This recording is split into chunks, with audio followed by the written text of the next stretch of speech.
Glória a Deus. Abra sua Bíblia no livro de Deuteronômio, capítulo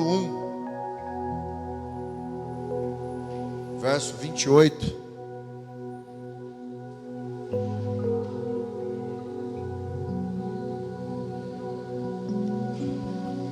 Deixa marcadinho aí. Você que está visitando pela primeira vez, seja muito bem-vindo. É um prazer receber vocês aqui, viu? A gente fica muito feliz. Tá bom? Vocês têm acompanhado as notícias de guerra que nós temos recebido esses dias? Acho que todo mundo, né? Só se fala nisso, infelizmente. Já é o 7º dia, uma semana de guerra, onde o presidente da Rússia decidiu invadir a Ucrânia, uma parte da antiga União Soviética. E é a respeito disso que eu quero falar nessa noite.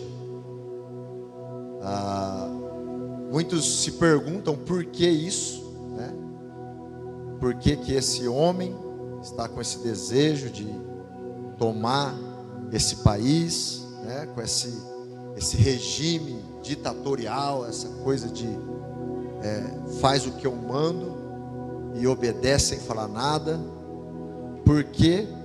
E eu pesquisei algumas coisas, eu tenho acompanhado, e eu li algo muito interessante, eu queria compartilhar com vocês nessa noite. E diz assim: esta é a Ucrânia retratada no topo do mapa da Europa. É o maior país europeu, maior que a França. Os territórios de Donbass, ocupados pela Rússia, são tão grandes quanto a Suíça. Por que o presidente da Rússia quer a Ucrânia? Em primeiro lugar, a Ucrânia é em primeiro lugar na Europa em reservas comprovadamente recuperáveis de minérios de urânio. O urânio é o material usado para fazer bomba nuclear, armas nucleares. A Ucrânia é em segundo lugar na Europa e 10º lugar no mundo em termos de reservas de minério de titânio. É o segundo lugar no mundo em termos de reservas exploradas de minérios de manganês. É o segundo lugar na Europa em termos de reservas de minério de mercúrio. É o terceiro lugar na Europa, 13º lugar no mundo em reservas de gás de xisto. Quarto lugar no mundo pelo valor total dos recursos naturais. A Ucrânia é o 7º lugar no mundo em reservas de cando. É o primeiro lugar na Europa em termos de área de terra arável, de terra que se pode plantar. É o terceiro lugar no mundo pela área de solo negro. Tem 25% do volume mundial. É o primeiro lugar no mundo em exportações de óleo de girassol. É o segundo lugar no mundo na produção de cevada.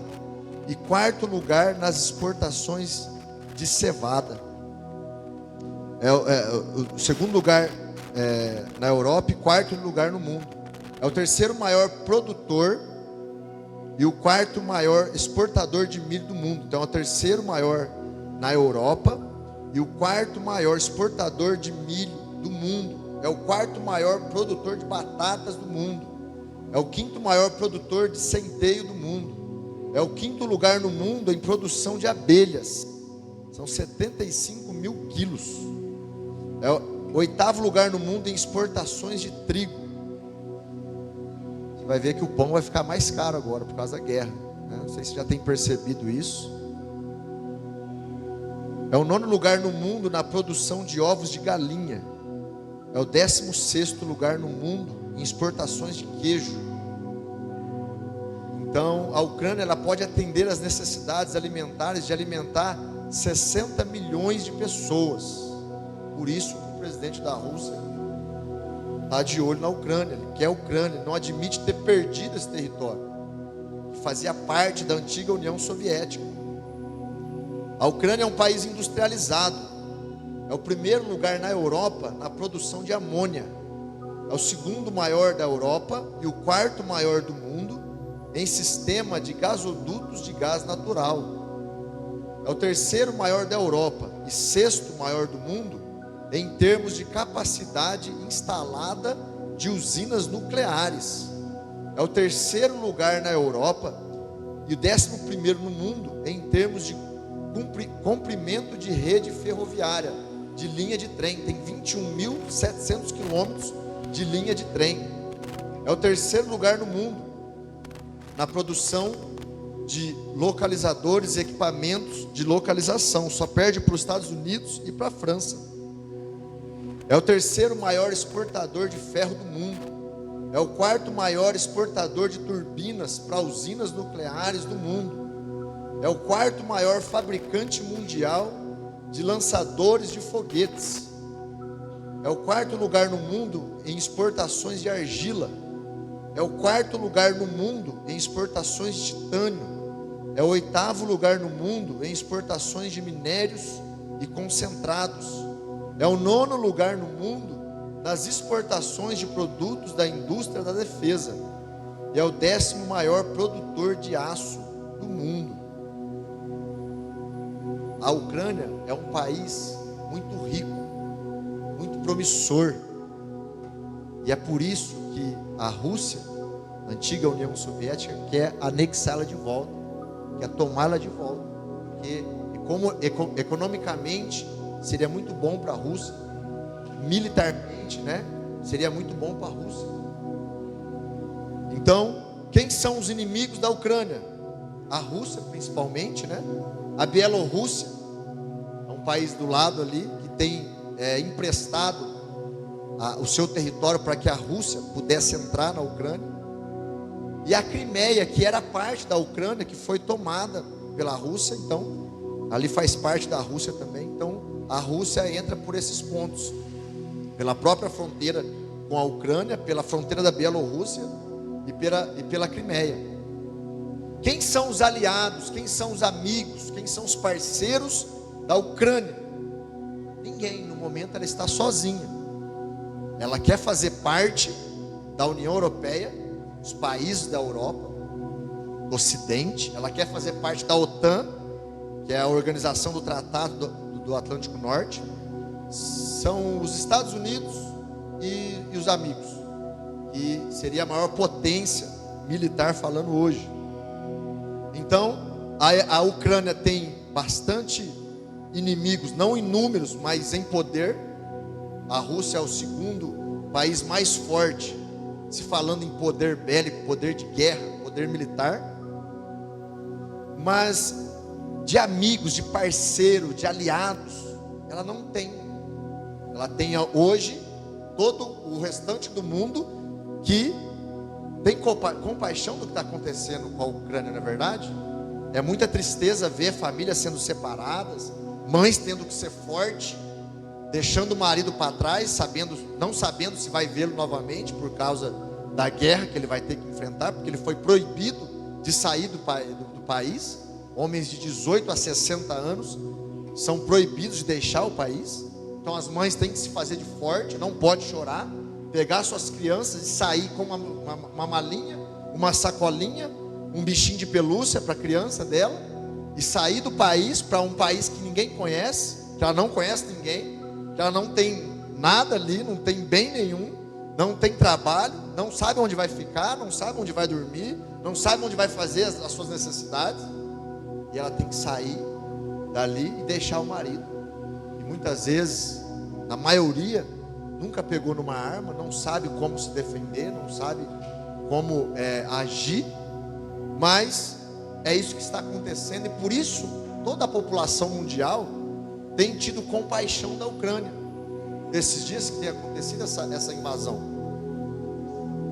Então, só para a gente relembrar, a Ucrânia, ela está sozinha, ela não está de momento agora com nenhum aliado, ela está tentando agora se aliar à União Europeia, aos países da Europa, a ser parceiro, a um proteger o outro, a um guardar o outro, a um defender o outro, e ela está tentando ser aliado da OTAN, né? Porque a OTAN, que são os Estados Unidos e os amigos dos Estados Unidos, né? São vários países, porque se alguém tocar, agredir algum desses países que são amigos, todos os outros países dessa amizade atacam esse inimigo. Então hoje a Ucrânia está sozinha, está solitária, está sem aliada, ela é neutra, poderíamos dizer que ela ficou um tempo em cima do muro. E quando a gente fala de ficar em cima do muro, é muito perigoso, espiritualmente agora falando agora da forma espiritual. Tem uma historinha, talvez você já tenha até ouvido, que tinha um rapazinho em cima do muro, e de um lado estava os anjos de Deus, Jesus, Deus, Espírito Santo, gritando para ele: vem para cá, pula para cá, corre para cá, sai desse muro, não fica aí, vem para o nosso lado, anda logo, corre para cá, vem para cá. E do outro lado do muro estavam os demônios, Satanás, e eles quietos, tranquilo, conversando entre eles, nem dando muita bola para aquele rapazinho em cima do muro. E aquele rapazinho, ele fica curioso, quer saber por quê que os anjos de Deus, Jesus, o Espírito Santo está ali, gritando, se esforçando tanto para ele ir para o lado deles, e Satanás, os demônios, estão quietos, não estão fazendo esforço nenhum. E ele pergunta para Satanás e os seus demônios: por que vocês estão assim? Por que vocês não estão fazendo esforço nenhum? Então Satanás responde: é que o muro já é meu. Então, espiritualmente falando, em cima do muro não é um lugar bom para estar. Em Lucas capítulo 11, não precisa abrir, no verso 23, diz assim: quem não está comigo, esse é Jesus dizendo, quem não está comigo se opõe a mim, e quem não trabalha comigo trabalha contra mim. É aquela história: eu não mato ninguém, não roubo de ninguém, não faço mal para ninguém, mas eu não ando com Jesus, eu não sigo a Jesus, eu não obedeço a Jesus. A palavra de Deus diz que esse não é por Jesus, não está no time de Jesus, está contra Jesus. Jesus, ele enfatiza que trabalha contra mim. Então estar em cima do muro é o que? Trabalhar contra Jesus. Então a Ucrânia, eu quero só trazer essa ilustração de algo que está acontecendo hoje, para a gente entender o lugar que estamos espiritualmente, para que a gente possa fazer alguma coisa. A Ucrânia estava neste lugar, e agora nesse momento de crise que o seu povo está passando, ela quer passar para o lado dos aliados da Europa, da OTAN. E só essa intenção deles quererem passar para os aliados da Europa, da OTAN, é o motivo que o presidente da Rússia diz que está atacando eles. Ele não admite a Ucrânia fazer parte do Ocidente, fazer parte dos amigos dos Estados Unidos, dos amigos do Reino Unido, da União Europeia. Então, só de a Ucrânia ter esse interesse de descer do muro, de sair dessa posição de solidão, de neutralidade, e fazer parte do Ocidente, é o motivo que o presidente Putin fala que eles devem ser atacados, devem ser guerreados. O presidente que está ali tem que ser morto, o presidente da Ucrânia tem que ser morto. E espiritualmente falando, acontece assim com aqueles que querem sair de cima do muro. Quem quer sair de cima do muro e entrar para o lado de Jesus, enfrenta uma grande guerra espiritual, enfrenta lutas. Nós enfrentamos lutas no nosso dia a dia, mas quando você inclina a sua vida para andar com Deus, o Putin, espiritualmente falando, ele não quer que você vá para o lado de Jesus. Ele não quer, ele quer te atrapalhar, ele quer fazer com que você desista. Ele começa a tocar até em familiares, ele começa a fazer tempestades para que você desista de andar com Deus, para que você continue ali do jeito que ele gosta em cima do muro. Então, hoje, nessa noite, nós vamos usar o Putin como se fosse o próprio Satanás. Apesar de muitos pensarem que do jeito que ele age, né? Tem muita gente dizendo que ele é o próprio Satanás. Mas não, Satanás é muito pior do que ele, né? Ele pode estar influenciado, as pessoas à volta dele estarem influenciadas por forças do mal. Mas o mal em si mesmo é muito pior do que ele. Então, meus queridos, a respeito disso que eu quero compartilhar nessa noite, que a gente entenda que estamos em guerra, não só politicamente falando, naturalmente falando, mas espiritualmente. Nós estamos em guerra. É uma guerra quando nós levantamos da nossa cama e nós já começamos a receber, como Paulo diz em Efésios capítulo 6, os dardos inflamados do maligno. Começam a vir em forma de pensamento. Na hora de vir para o culto, começam a vir dardos inflamados do maligno em forma de pensamento. Não vai para o culto, não precisa ir hoje. Ah, você pecou essa semana, o que você vai fazer lá? Ah, não tem jeito para você. Ah, Deus não respondeu a tua oração. Mas fulano que está na igreja não dá bom testemunho. Então tudo isso faz parte da guerra que nós vivemos no dia a dia, mas é uma guerra espiritual.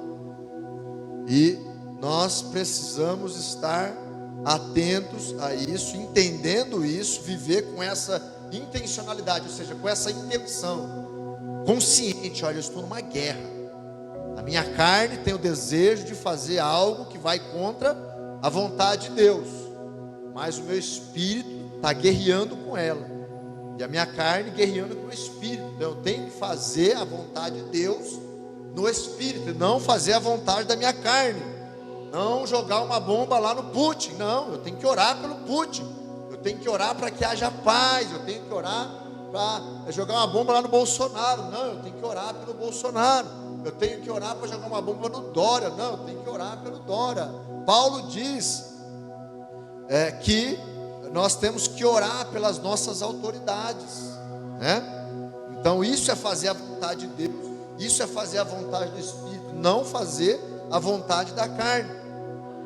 Então, voltando um pouco para essa guerra, quando começou o ataque, quando começou as ameaças, o que se dizia nos noticiários, o que se dizia, o que os líderes dos países, presidentes, chefe de Estado, primeiro-ministro, diziam que seria um ataque covarde, um ataque que a Ucrânia não iria resistir. Seria assim algo muito fácil para a Rússia. Porém, algo está acontecendo, é o 7º dia, e o que os mesmos líderes que disseram que era uma covardia, hoje estão dizendo que o presidente da Rússia, ele calculou mal, que ele armou mal a sua estratégia, que ele está passando vergonha, que ele está fazendo a coisa errada. Então a coisa mudou, a coisa inverteu. O que antes falavam de a Ucrânia passar vergonha nessa guerra, agora estão falando que o presidente da Rússia, a Rússia, está passando vergonha, porque não está conseguindo vencer entre aspas, a Ucrânia. Eles pensavam que isso aconteceria muito rápido, mas já se passa uma semana e eles ainda não conseguiram tomar o território da Ucrânia. Por que eu estou falando isso? Pastor, por que você está falando da guerra da Ucrânia, pastor? Acontece guerras nas nossas vidas, e quando o diabo se levanta contra nós, nós pensamos que não vamos aguentar. Pessoas à nossa volta falam a mesma coisa que os presidentes, os chefes de estados disseram em suas entrevistas, em suas coletivas. Ah, não vai aguentar, é uma covardia, ele não vai conseguir, ela não vai conseguir, não vai resistir, o inimigo vai vencer. E o que aconteceu? Nós estamos vendo o povo ucraniano unido, com uma bravura, sendo elogiado pelo chefe de Estado. Nós, meus irmãos, presta bem atenção, nós não podemos contra o nosso inimigo na força do nosso braço. Nós não podemos contra Satanás na força do nosso braço. Mas se nós nos unirmos ao Espírito Santo, ao Rei Jesus, ao Senhor Deus Todo-Poderoso, ao grande general, ao Senhor dos Senhores, nós iremos vencer todos os gigantes que se levantam contra nós. Amém? Se nós com bravura tivermos fé, tivermos coragem, o Espírito que está dentro de nós, a palavra de Deus diz, é espírito de ousadia e de intrepidez, que vai para cima. Não é espírito que recua, não é espírito de covardia. Paulo diz isso. É espírito de ousadia, de coragem. Ei, eu tenho Jesus comigo. O meu Senhor vai na minha frente. Eu não vou recuar. Eu vou vencer. Eu vou lutar. Eu vou ficar em posição de guerra. Eu vou vencer essa batalha, porque aquele que criou todas as coisas está comigo. É por mim. Romanos 8:31. Se Deus é por nós, quem será contra nós? Então, voltando aqui, o povo da Ucrânia se juntou, se uniram e estão guerreando com a sua bravura, estão lutando, porque eles estão defendendo o território deles. Imagina alguém chegar na sua casa e falar para você que você tem que deixar a sua casa, sair da sua casa, a cabecinha baixa, porque ela quer a sua casa. O que você vai fazer? Misericórdia, né, irmãos? Está amarrado. Mas é mais ou menos isso que está acontecendo. Agora, espiritualmente falando, coloca aquela imagem para mim, por favor, Augusto. Espiritualmente falando, esse aqui é o território da Ucrânia. Esse que está aqui é a Ucrânia. Aqui é a Rússia. E essas partes em vermelho são os lugares que a Rússia já tomou, já entrou, já invadiu na Ucrânia. São os lugares aonde as tropas russas estão ali na Ucrânia. Então, vamos voltar, vamos ver essa imagem. Pode deixar essa imagem, vamos pensar nessa imagem agora espiritualmente. O que Jesus conquistou para você na cruz? Nós cantamos aqui. A Bíblia fala que Jesus conquistou para nós, nas regiões celestiais, toda sorte de bênção. Vocês se lembram da lista que nós lemos aqui no começo, falando o que tem ali na Ucrânia? A riqueza da terra, o que ela exporta. O que Jesus conquistou para mim e para você é incomparavelmente maior do que toda essa lista que nós lemos. É muito maior, é muito mais glorioso, é muito mais valioso, é muito mais inspirador aquilo que Jesus fez na cruz por mim e por você, e o que Ele conquistou para nós já está à nossa disposição. Mas todos os dias nós estamos em guerra. Todos os dias o inimigo quer invadir o nosso território.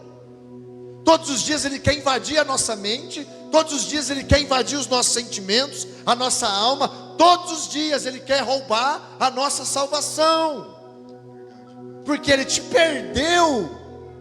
Você era dele, eu era das trevas, mas ele nos perdeu para o Rei dos Reis, para o Senhor dos Senhores.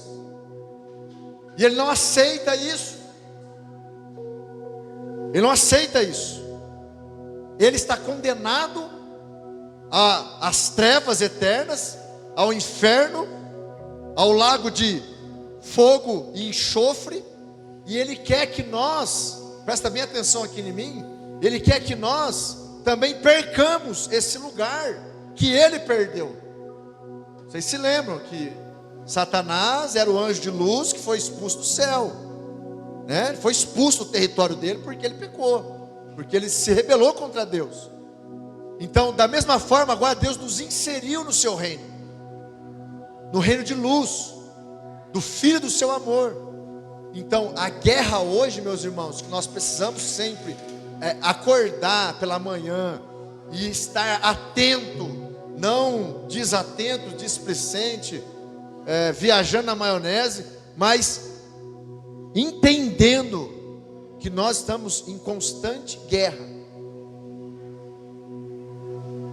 E o território que Jesus nos deu, nós temos que guardar.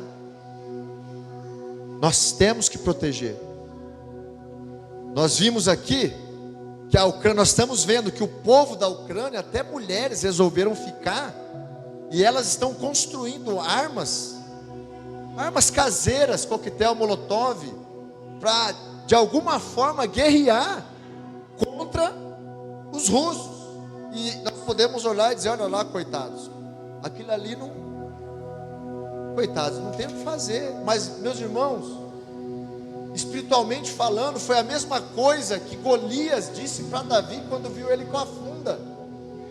Olha, que você tá, moleque, você está vindo a brigar, guerrear comigo? Eu sou um soldado experiente de batalha, tenho várias patentes, tenho quase 3 metros de altura, sou um gigante, e você vem lutar comigo com estilingue, com uma fundinha, com pedra? O que você está pensando que eu sou? Então, nós podemos ver muitas vezes da mesma forma o que nós passamos no dia a dia. Aquilo que eu tenho, de repente, não é aos nossos olhos, não é o bastante para eu vencer o meu gigante, não é o bastante para eu vencer a minha batalha. Mas se eu for na força do Senhor dos senhores, o general de guerra, o que Davi fez com Golias, e hoje é uma das histórias mais conhecidas do mundo. Ele matou o gigante com uma pedrada, porque ele não foi na força do estilingue dele, ele não foi na força da pedra que ele estava, ele foi na força do Senhor. Então nós podemos olhar para o que está acontecendo nesses dias e trazer isso para aprendizado espiritual. Olha, eu só tenho um coquetel molotov para jogar num tanque russo, para fazer eles parar e desistir do meu território. Eu vou resistir a eles, para eles deixarem-me em paz. E sabe o que a Bíblia fala em Tiago 4:7? Portanto, submetam-se a Deus, resistam ao diabo, e ele fugirá de vós. Amém? Então eu tenho que resistir e defender aquilo que Deus me deu. Deus me salvou, Deus me lavou, Deus me deu roupas novas, santas, puras. Mas todos os dias o diabo quer manchar as minhas roupas. Todos os dias o diabo quer me fazer voltar ao lamaçal do pecado. E eu tenho que lutar, guerrear, persistir, me submeter a Deus, à vontade de Deus, à palavra de Deus, aquilo que Deus tem para mim, aquilo que eu aprendo no culto, aquilo que eu leio na Bíblia, e resistir ao diabo com a força que eu tenho, mas não confiando na força que eu tenho, confiando na força do Senhor. E o diabo vai fugir, porque a palavra é fiel, a palavra é verdadeira. Se você começar a ter pensamentos ruins, se você começar a ter sentimentos ruins, comece a liberar palavras de fé, comece a liberar promessa, mas verbalizar. Fale, verbalize, e você vai ver o diabo fugir de você, porque a palavra de Deus diz isso. Amém, meus irmãos? Glória a Deus. Ainda mais um pouco, depois nós vamos para o texto. Em Deuteronômio 32:30, não precisa abrir, diz assim: como poderia uma só pessoa perseguir 1000 deles, e 2 pessoas fazer 10.000 fugirem? Vou ler de novo para a gente pensar. Como poderia uma só pessoa perseguir 1000, e 2 fazer 10.000 fugirem? A não ser que a sua rocha os tivesse vendido, a não ser que o Senhor os tivesse entregado. Então eu não ando agora mais sozinho. Eu tenho uma aliança, eu tenho um pacto. A antiga aliança foi trocada pela nova aliança. Qual é a nova aliança, meu irmão e minha irmã? É a aliança de sangue que Jesus fez na cruz do Calvário por mim e por você. Então agora eu tenho um pacto com Deus, eu tenho um pacto com Jesus, eu tenho aliança, eu tenho companheiro, eu tenho quem me ajuda, eu tenho quem me defende caso o inimigo queira me agredir.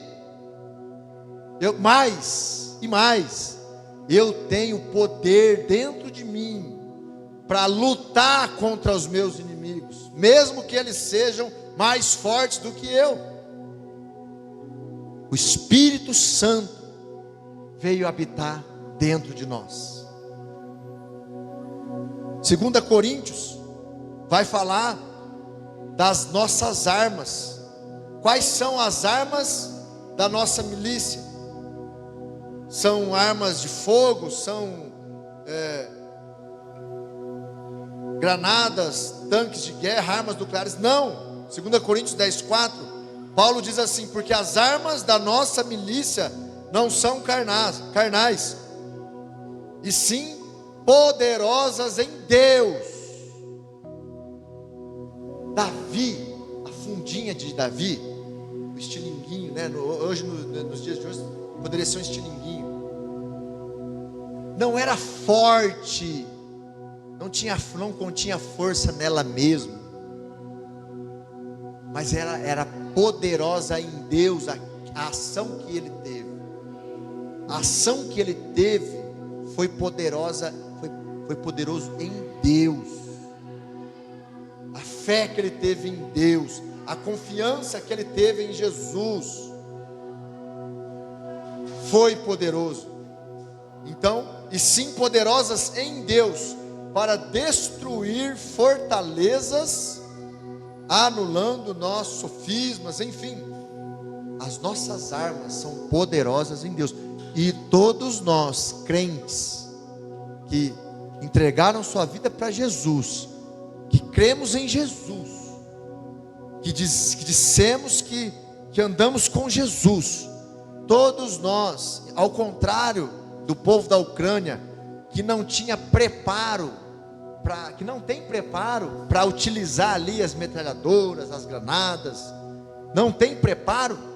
Todos nós temos preparo para usar as armas poderosas em Deus. Todos nós temos esse preparo. Todos nós podemos orar, todos nós podemos louvar, todos nós podemos jejuar, todos nós podemos ler a Bíblia, todos nós podemos profetizar, todos nós podemos nos posicionar naquilo que Deus nos deu, no território que Deus nos deu, e agir como servos do Senhor, filhos do Deus vivo, e vencer os inimigos que vêm contra nós. Amém, meus irmãos? Amém, Pai. Olha o que aconteceu.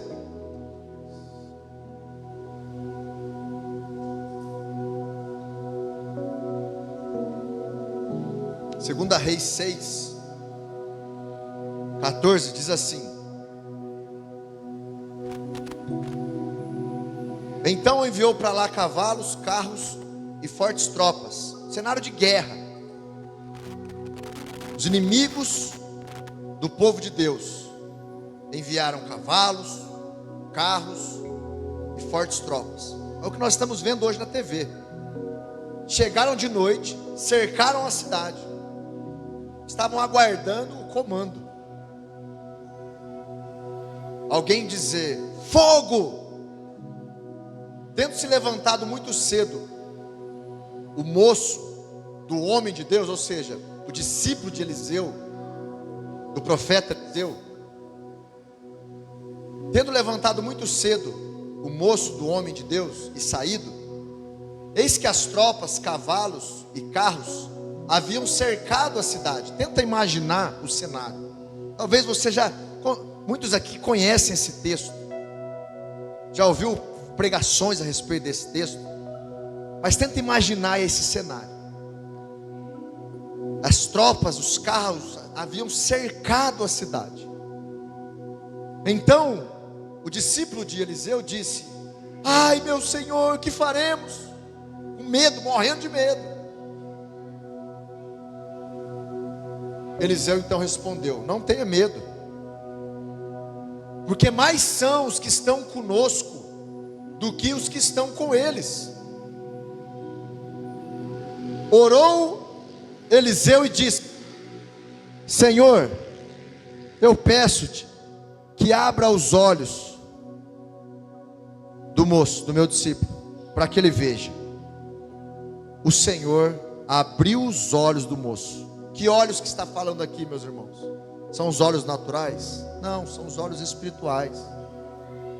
Eliseu, o profeta, o homem de Deus, ensinando o seu discípulo: abra os olhos dele para que ele entenda aonde nós estamos espiritualmente, que lugar que nós estamos espiritualmente. Abra os olhos dele para ele entender. Ele fez essa oração para Deus, e Deus respondeu e abriu os olhos do moço. E o que aconteceu? E ele viu que o monte estava cheio de cavalos e carros de fogo em redor de Eliseu. Quem está com nós é muito maior a quantidade do que os nossos inimigos. Nós temos que ter essa consciência espiritualmente falando. O povo da Ucrânia vê pelos noticiários, nós vemos pelos noticiários, as tropas da Rússia cercando a Ucrânia. Aconteceu a mesma coisa aqui nesses dias. E tem alguns sites gospel que você pode seguir, que você pode acessar no seu celular, contando relatos de soldados. Hoje, isso agora, lá na Ucrânia, relatos de soldados que, por causa da oração das igrejas que tem ali, muitos pastores ali, evangélicos, permaneceram, não deixaram a cidade, permaneceram, não abandonaram a cidade. Pastores do Brasil, pastores de outros países, eles não abandonaram a cidade, eles estão ali orando, eles estão ali intercedendo pelo país. E os soldados ucranianos têm relatado que eles recebem tiros, muitos deles, e a bala passa e não faz nada. Os mísseis saem dos carros de guerra do inimigo e de repente some no ar do nada, desaparece. Algo sobrenatural está acontecendo em meio à guerra na Ucrânia, nos dias de hoje, para você ver que o mesmo Deus que abriu os olhos do discípulo de Eliseu é o mesmo Deus que está operando hoje, em dia nas nossas vidas, e vai continuar operando. A nossa munição tem um nome, ela se chama fé. Se nós tocarmos Deus com a nossa fé, não há inimigo, não há valente, não há gigante, não há obstáculo, não há barreira, não há fortaleza que nos detenha, que nos pare, que nos faça recuar. Hebreus 11:6, consegue colocar aí, Augusto, por favor? Hebreus 11:6 diz: sem fé é impossível agradar a Deus. Quem deseja se aproximar de Deus deve crer que Ele existe e que recompensa aqueles que o buscam. Recompensa pode ser traduzido por presente, por uma dádiva, uma recompensa. Sabe como que Deus nos recompensa? É só termos fé nele. Há recompensas para aqueles que creem em Deus. No caso desses soldados que relataram esse milagre sobrenatural, você que tem fé, você que vem no culto, você que anda com Jesus, você tem recebido as recompensas de Deus. Você tem sido sustentado, você tem sido protegido por Deus, você tem sido guardado. O consolo de Deus vem no seu coração nos dias maus. Amém ou não? Ou só eu que recebo essa recompensa? Não, todos aqueles que depositam a sua confiança em Jesus Cristo recebem a recompensa que está escrita na sua palavra. Aleluia, glória a Deus. Vamos ler o texto do início, Deuteronômio 1, verso 28. Se você tiver com a Bíblia, abre aí, por favor, para a gente encerrar. Diz assim: para onde podemos ir? Nossos irmãos nos desanimaram com o seu relatório. O que aconteceu aqui? Eles estavam diante da terra prometida. Deus falou: vai e conquiste a terra, eu vou dar para vocês. Eu já dei a terra para vocês, na verdade. Deus fala: eu já dei a terra para vocês. Então é enviado ali os espias, 12 espias. Nós ouvimos no culto de domingo. Quem foi no culto de domingo? Levanta a mão bem alto, deixa eu ver. Nós ouvimos no culto de domingo, foi citado esse texto, e 12 espias foram espiar a terra que havia sido dada por Deus. Dos 12, 10 voltaram trazendo um relatório negativo. Nós vamos morrer, nós vamos perder, o povo lá é muito mais forte, nós não vamos dar conta, nós estamos lascados. 2 disseram: não, a terra é nossa, Deus vai nos fortalecer. Então, só para a gente entender o contexto aqui, continuando, verso 28, eles disseram: os habitantes da terra são mais altos e poderosos que nós, suas cidades são grandes, com muros que sobem até o céu. Vimos até os descendentes dos gigantes de Enaque.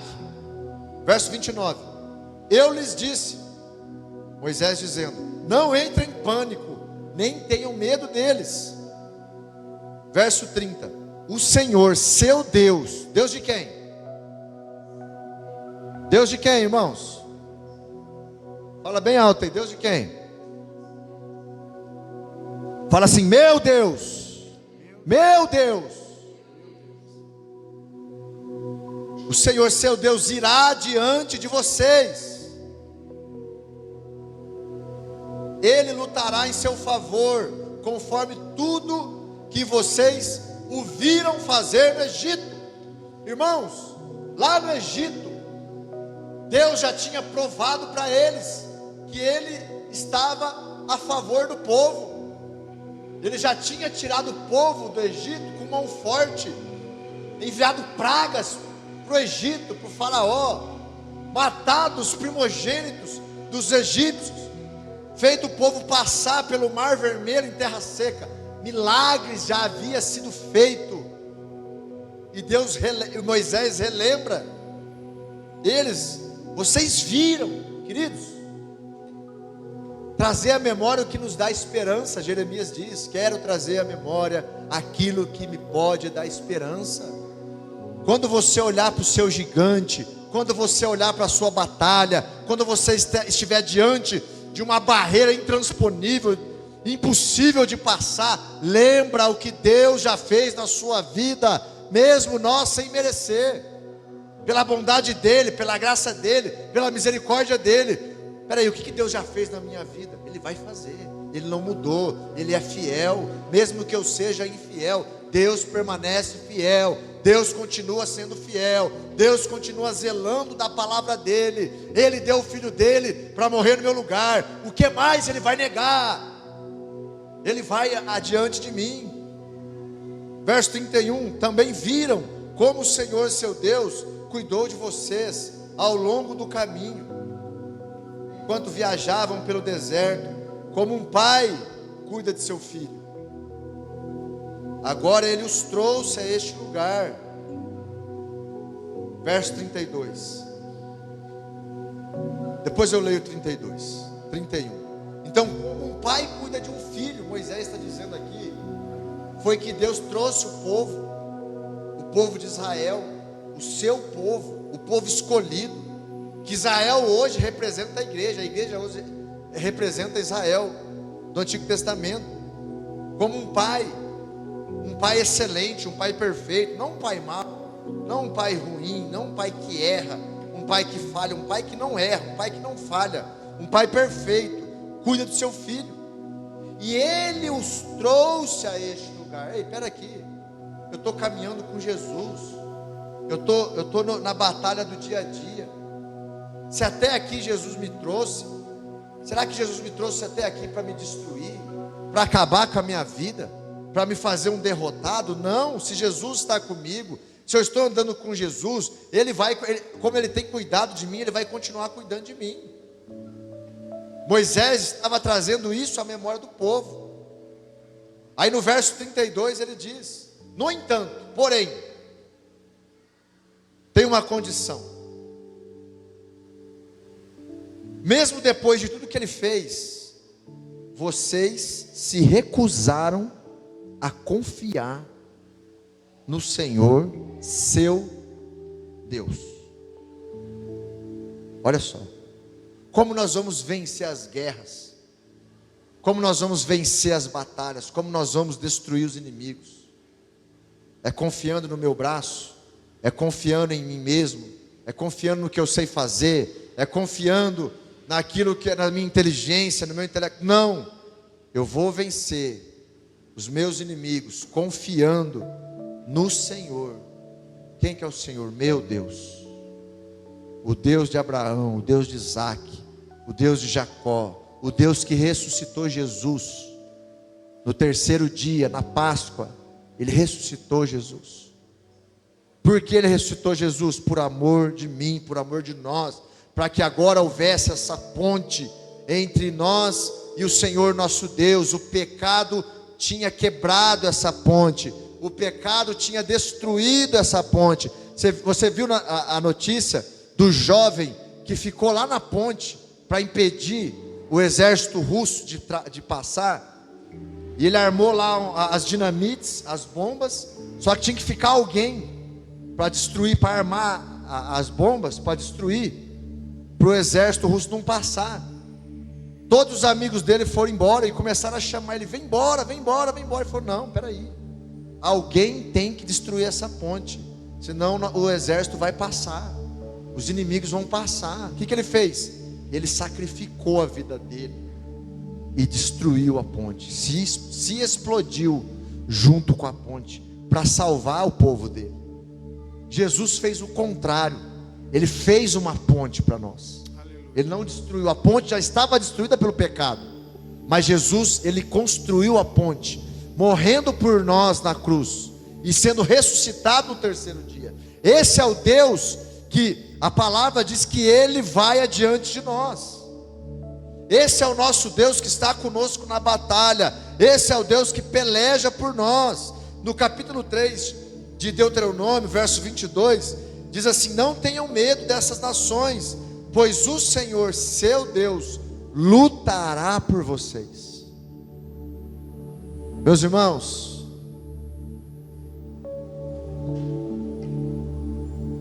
entenda algo: estamos em guerra. O inimigo quer nos destruir, o inimigo quer nos vencer, mas nós fazemos parte do exército mais poderoso que existe. Aleluia, Deus. No universo, além do universo, é o mais poderoso. Nós somos do exército de Jesus Cristo.